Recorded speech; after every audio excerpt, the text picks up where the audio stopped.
새누리당 새 대표에 박근혜 대통령의 복심으로 불리는 이정현 후보가 당선됐습니다. 네, 호남 출신이 주요 보수 정당에서 대표가 된 건 헌정사에서 처음인데요. 대권 역학 구도에도 상당한 영향을 미칠 것으로 보입니다. 김남건 기자입니다.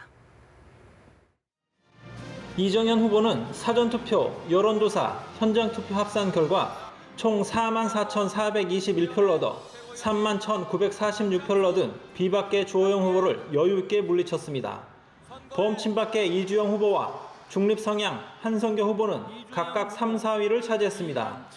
최고위원회는 조원진, 이장우, 강석호, 최연혜 후보가, 청년 최고위원회는 유창수 후보가 각각 뽑혔습니다. 이번 지도부는 앞으로 2년간 당을 이끌게 됩니다. 비박계는 강석호 최고위원이 유일해 총선 참패에도 불구하고 친박계가 당 지도부를 장악한 것으로 풀이됩니다. 이정현 대표는 당선 수락연설에서 무게파와 민생 우선 의지 등을 강조했습니다.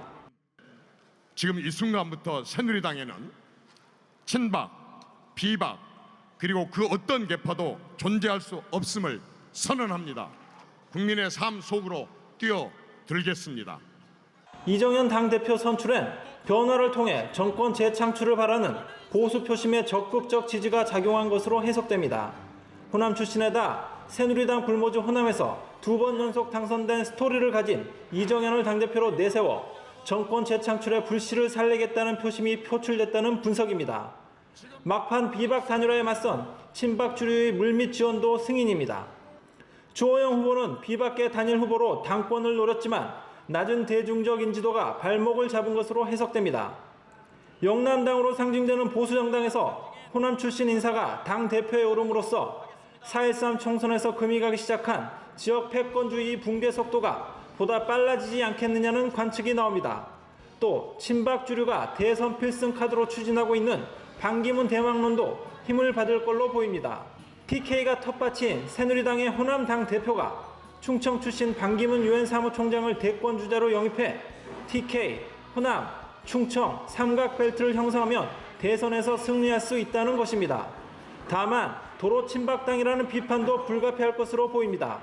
주호영 후보를 공개 지지한 김무성 전 대표를 비롯한 비박계 잠룡들과 당 지도부와의 긴장 관계도 예상됩니다.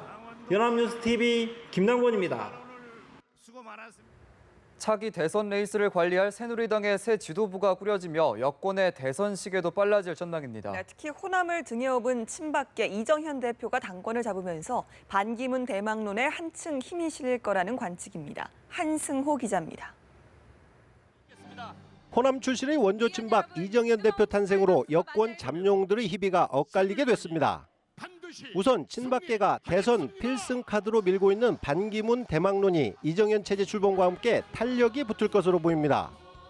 박근혜 대통령의 핵심 지지층 대구 경북, TK와 충청권의 결합에 이어 호남까지 끌어안는 동서중원 통합의 모양새가 갖춰지며 확장성이 커졌기 때문입니다. 전당대회를 계기로 느슨해진 친박계의 결집력이 다시 공고해지면서 반기문 카드를 적극적으로 밀어붙일 동력도 생겼습니다. 내년 1월쯤으로 예상되는 반 총장의 귀국과 맞물려 경선 레이스가 조기 가동될 것이라는 관측이 나오는 이유입니다. 외부에서 한 5명에서 7명 정도를 더 영입을 하는 겁니다. 3달 내지 한 5달 정도 정말 국정 전반에 대해서 집중적인 토론을.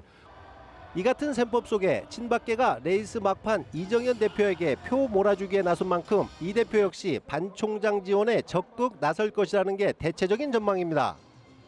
반면 비박계 주호영 후보를 공개 지지했던 김무성 전 대표의 대권 가도에는 차질이 불가피해졌습니다.